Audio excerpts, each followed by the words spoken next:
tonight's talk is just an introduction to body-oriented psychotherapy. I'm sure you're quite aware of the many different types of psychotherapy that are out there, and the main branches seem to be the psychodynamic with Freud's work. And the next branch is, I'm having a mental blank, cognitive behavioural or behaviouristic. Third one would be the humanistic, things like Pearls, Carl Rogers, those sort of people, client-oriented stuff. And more recent branches that have opened up, I think since the hippie era, are like the transpersonal, going beyond just the personal mask that we wear, that it's not necessarily a spiritual approach in itself. It doesn't promote any type of spiritual beliefs, but it's a scientific approach to seeing what other dimensions have an input to our everyday life. And possibly another area in psychotherapy, there's been more recent research into culture and how someone in one culture behaves a certain way, and they go to a therapist and they're perceived as having issues.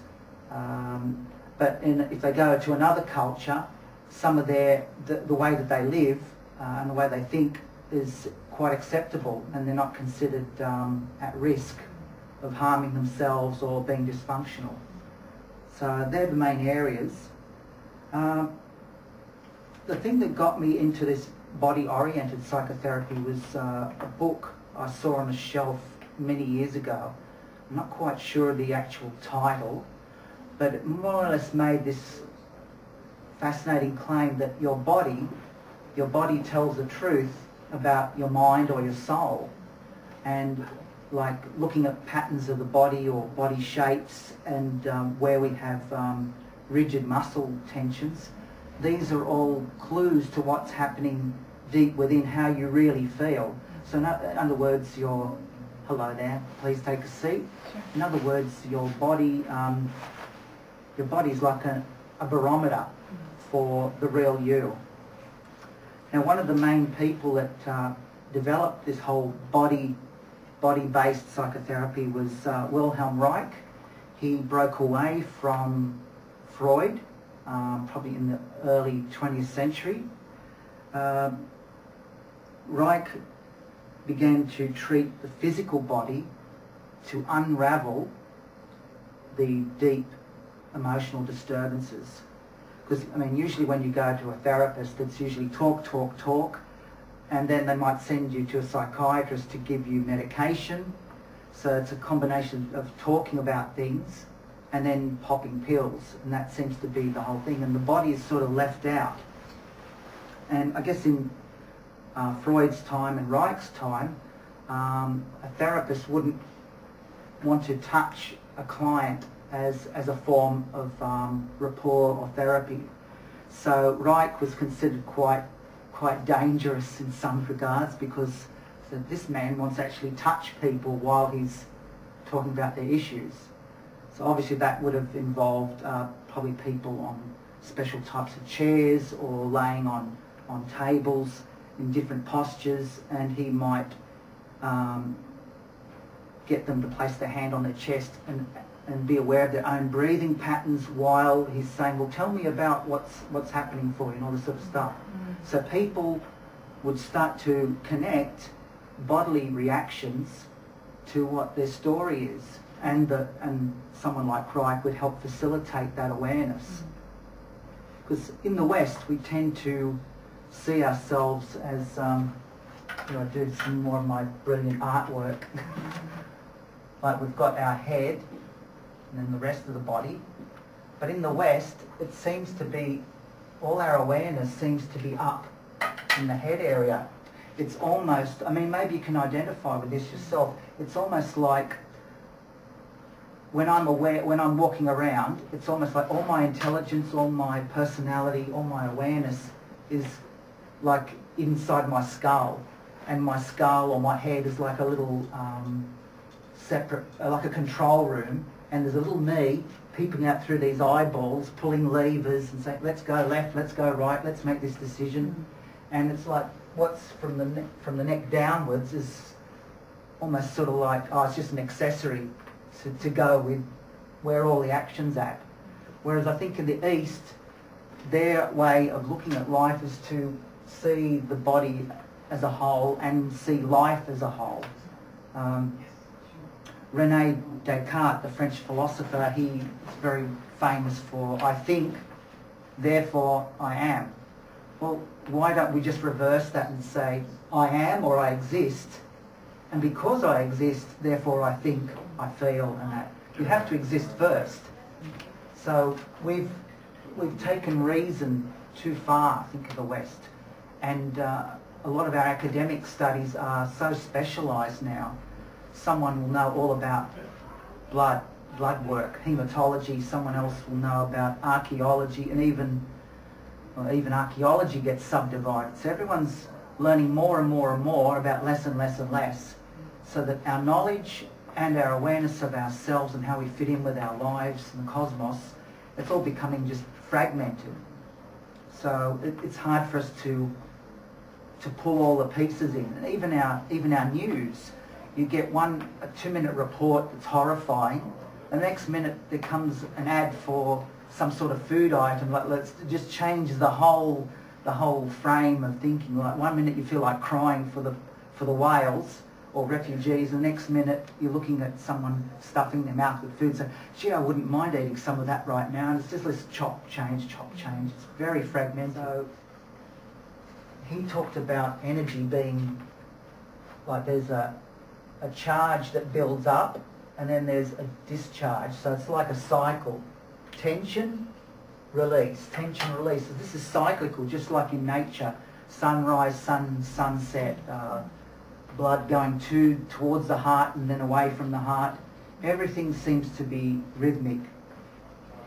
He called this life force, well, I don't know if he used the word bioenergy or that's a more recent term. At one stage he called it, I think, orgone or orgone energy. And he probably had his own philosophical understanding of that. But when we think of energy, there's a simple thing called muscle testing in kinesiology, where, for example, they've got the 2-2-2 rule. Excuse me, lost my paper brains. The 2-2-2 rule. 2 fingers, 2 pounds of pressure for 2 seconds. So the deltoid muscle is probably the easiest one to use to get feedback. So this idea of energy is that your body and mind are like a computer system, and when you say something or think something that's not true to your inner being, it will weaken one or more of your meridians. And the Chinese have known about meridians and emotions for many centuries. So when someone makes a statement like I would like to work for nothing, never be rewarded, you'll find that won't lock.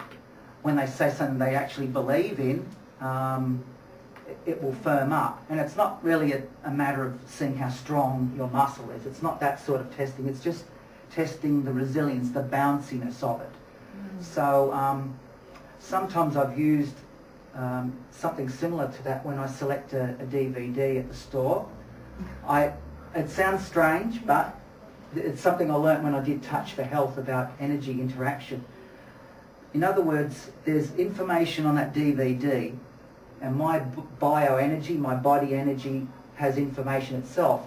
So I'm asking my energy to assess the DVD, so I'll just hold it in the left hand, which is considered to be receptive. And as I hold it, I just wait for some sort of thing. And the usual thing I get is sort of like a flinching of the arm towards the armpit area, like, oh, that for me that's a yes. And then usually when I see it, I said, yeah, that really was a good movie. It's sort of like my body energy is interconnecting and saying the data on this you will find either entertaining or educational. You'll enjoy it. You can invest in it. And I've even done that with fruit, testing the fruit. Does that apple have sufficient vitality. So some people might hold the apple, say, against the abdomen, and then cross one finger over the other and just try and do a little test, like one finger pushing the other one down. If it locks quite well, that apple's saying to your system, it will do well with you to eat it. You're not allergic to it, and there's not too many harmful products. Another example of energy, when you use a pendulum, I believe that your life force, or your aura, or whatever you want to call it, surrounds that pendulum, so that when you ask a question, your energy is actually moving the pendulum into a pattern that you can recognise and say, look, I want a circular motion for yes, this direction for no. And when I've used a pendulum in the past, I'm amazed at how when it gives me a result, and I thank it, and then it goes back to square one, just directly perpendicular. Like it's like you're talking to some other force. Another example of our energy, say with the earth, when you stand, if you stand with your knees locked and your calves really tight, you will have a reduced sense of actually being attached to the earth, and that, like Mother Earth is beneath you and upholding you, like a gentle caress, that you are grounded. The way to change that is if you just slightly bend your knees, and as you go up and down, you can actually notice the earth pushing back and upholding you and grounding you. But when people are rigid, you know, like in terror or very, very stressed, that connection, that feedback seems to be missing. So these are just some examples of energy. Reich noticed that repressing our emotions and our sexual instincts, and a lot of that was being repressed in his era, this leads to blockages in the energy. Like in acupuncture, so you've got, that's your meridian, and there's your pressure point, and let's say there's a blockage here, all the energy gets to here and starts to dam up, so you end up with excess energy up to one point in above or below the point, and then here you've got a deficiency. So all the acupuncturist does is either use heat, magnetism, cold, pressure, or even little electric shocks to stimulate that point, remove the blockage, and then you have a balanced flow. So you don't have excess up to one point in the meridian and a deficiency at the other. It's really very simple stuff, but a lot of people weren't thinking in these terms. So with these blockages, there's two forms that it takes. One is the character armour, which are rigid behaviour styles, and we will look into that shortly. And the other one is the muscular armour.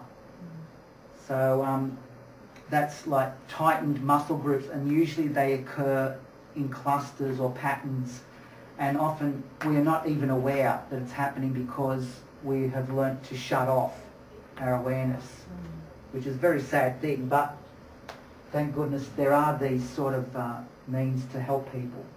So we're talking about blockage and flow. So as blockages increase, the energy flow in the body becomes restricted, and as these chronic tensions build up, it will affect your health.